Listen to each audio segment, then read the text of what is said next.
So what's up? Kamusta? Ayos ba tayo dyan? So nandito tayo ngayon sa may Rusi Laredale branch para sa update natin dito sa motor na to. So ano nga ba to? Ito yung Rusi Surf 125.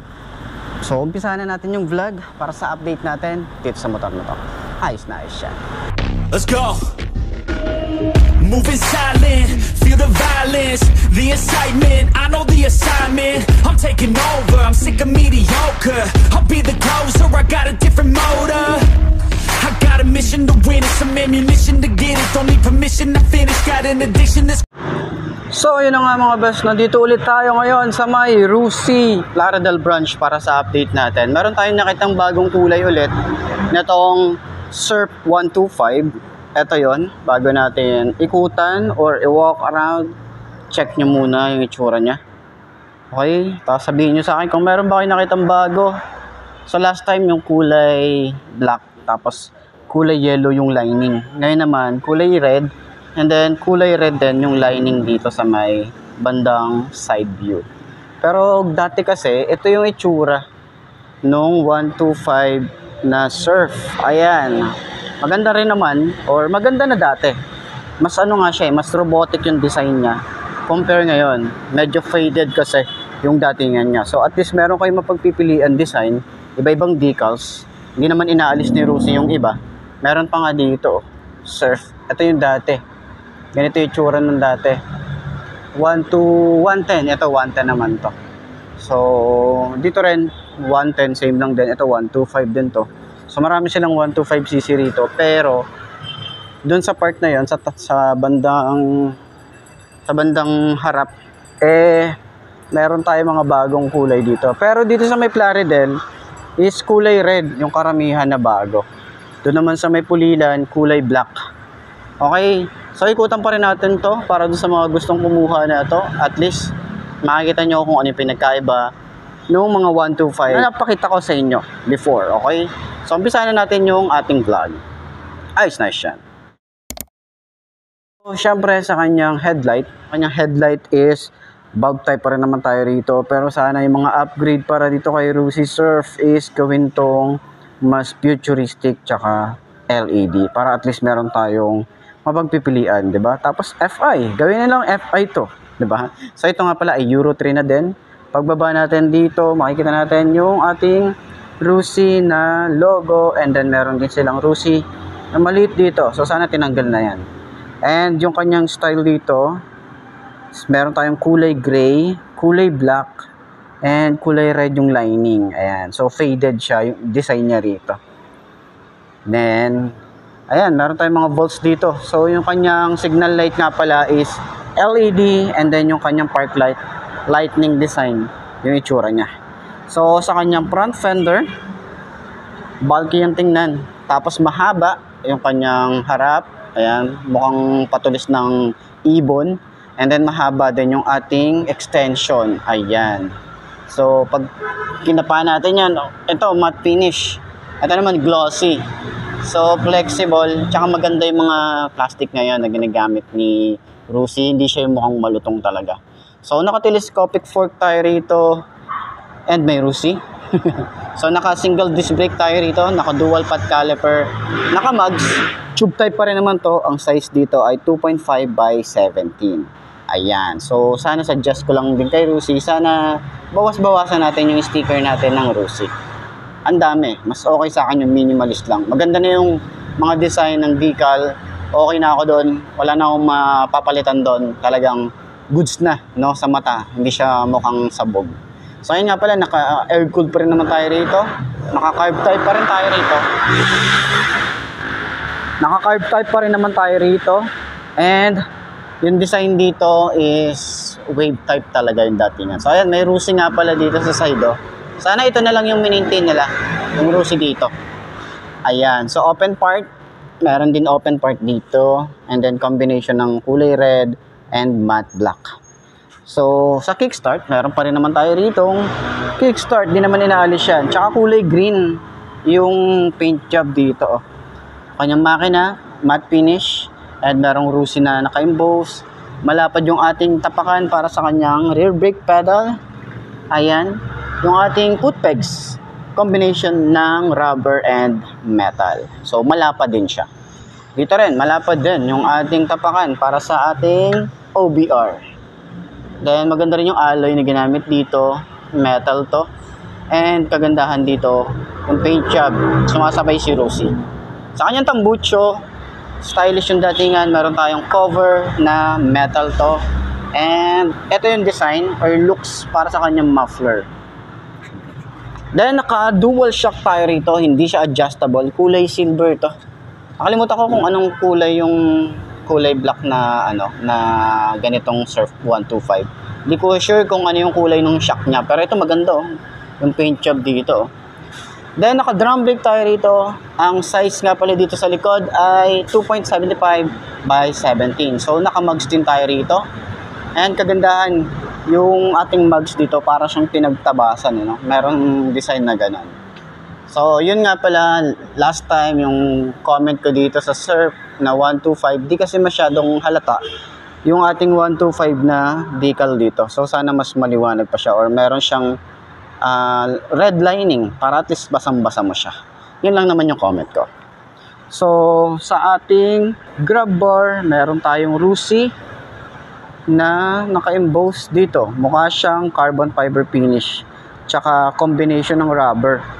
Okay, and metal, no? Ganda Then sa ating taillight is, kung last time napanood nyo yung ating vlog sa Flex, sana dito rin ilagay yun, no? Yung ating taillight. So ito ay bulb type pa rin naman, mukha siyang LED tingnan kasi dahil dito sa design niya. So sa signal light niya is halogen bulb pa rin naman yan. Meron tayong Rusi and then di naman ganun kalapad yung ating rear fender dito. So, meron tayong bukasan dito ng ating susi. Ayan, may susian dito para sa ating upuan. Ayan. So, maganda rin na meron tayo rito ang chain cover. Ay, maganda rin yung kanyang chain cover. Hindi siya yung aalog-alog. Maganda rin yung plastic na ginamit dito. And dito naman sa side ng makina. Ayan. So, nga pala ito ay 4-speed. Ayan, 4-speed manual. Maganda rin yung design dito sa shifter. Kulay green din. No? And yung tapakan or yung foot pegs, same design lang din sa kabila. And yung ating side stand. Ito, smooth na to Ito yung lagi kong tine-check Okay, smooth din. Yan. Okay. So, sa upuan, hindi naman siya ganun ka premium. Pero ordinary leather na ginagamit ni Rusi. Tapos meron din palang naka-emboss dito na Rusi diba? Steve. Ayan. May Rusi na naka-emboss. May Rusi din dito na naka-emboss yung kanyang logo. Then maganda yung maganda yung leather. Ayan. Hindi ko lang sure kung madulas to kapag nababasa. Okay? So sa lambot, sobrang lambot niya, boy. Then meron din siyang stitches dito, boy. And sa ating OBR, malapad din or makapal din yung foam. Dito naman sa ating upuan, ayun yung ginamit na style niya or yung ating upuan dito. Meron tayo ritong helmet hook. Ayan, metal naman yan. Dito naman yung ating battery. Ayan, yung mga yung mga fuse nandito. Tapos meron tayong lagayin dito ng mga basic tools. Yung ating tank, hindi na siya sinususian, yung tank cap dito para ma-open natin. Ayan, so karaniwan naman dito sa gas na ginagamit nila. Kung tatanungin nyo kung anong gas, pwedeng unleaded, pwedeng premium. Ayan, huwag lang diesel. So, sa kanyang handlebar ay naka-upright position pa rin naman tayo rito. Pwede ito sa long ride, short ride, delivery service, pwede to. Okay, kasi Euro 3 naman na to, okay. So, sana lang talaga is additional features si Rusi dito. Lagyan nila ng USB port and then side pocket na nasasara. Ang daming pwedeng gawin dito kay Surf diba? So, yung kanyang handlebar, maganda yung design. Then, panel gauge, naka fully digital tayo rito.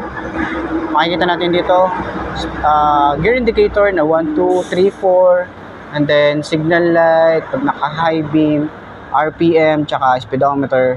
And dito naman sa baba, meron tayong Rusi. And ordinary plastic lang yung mga ginagamit ni Rusi dito sa mga switches niya. Ayan, dito sa side, park light, headlight, and off, electric starter, yung kanyang grip na ginagamit dito. Wala namang special dito. Yung throttle niya, mababaw lang din, and then makapit din naman to. So, yung lever, makapal din, matte finish. And ito nga pala ay semi-automatic. Wala naman silang nilabas na de-clutch neto. So, yung conversion, di ko alam kung nako-convert ba to sa, or nilalagyan ng clutch, di ba? Tanong na lang tayo. So, dito naman is yung high and low, busina, signal light, and choke. Ayan. So, dito rin sana mag-additional sila rito ng hazard. Maglagay sila. So, sakyan naman natin yung motorcycle para at least dun sa mga gustong kumuha na to, mayroon tayong reference na 5.2 na kagaya ko. Ayos na ayos yan. Gripping, got some convictions I'm living. Once I'm committed, I'm in it. Got a prediction, I'm winning. They're the pure bloods, I'm the hybrid. They hate change, so they try to push and fight it. I stay steady, yeah, I've always been defiant. Up against the beast, yeah, I'm up against a giant. But now I'm gunning for their heads, and I will die with no regrets. This season come to an end, I'm seeing no red. And now the king is dead.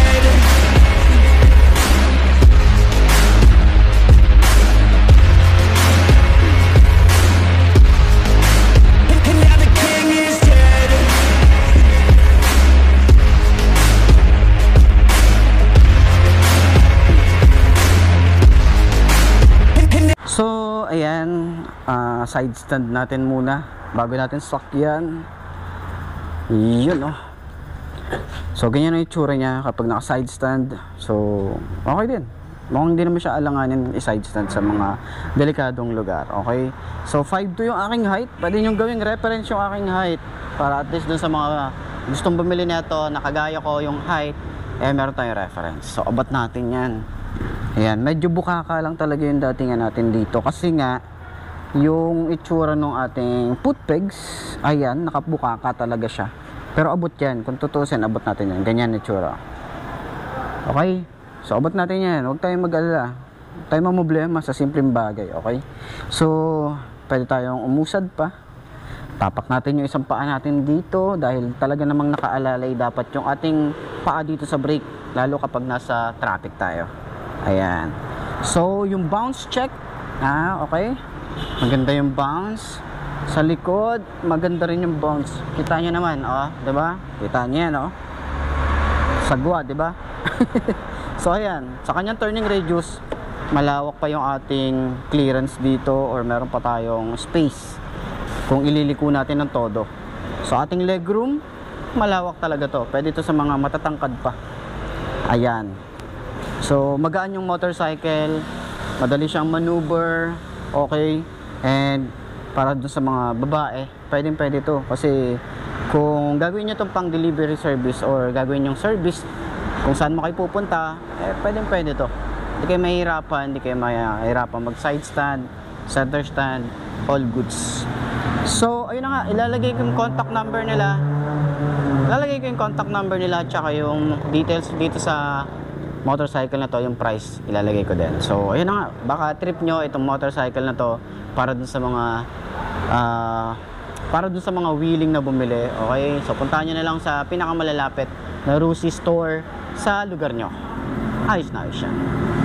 Now the king is dead. Welcome to the new regime. We do what we want, yeah we do anything.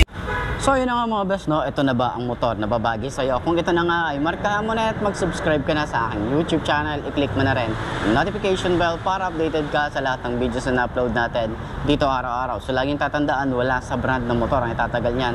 Kung di na sa pag-aalaga mo yan, tatagal yan, ayos na ayos yan. So kita natin na lang ulit tayo bukas. I'm Mark D. Ciao. Maraming salamat sa inyo. Bye-bye!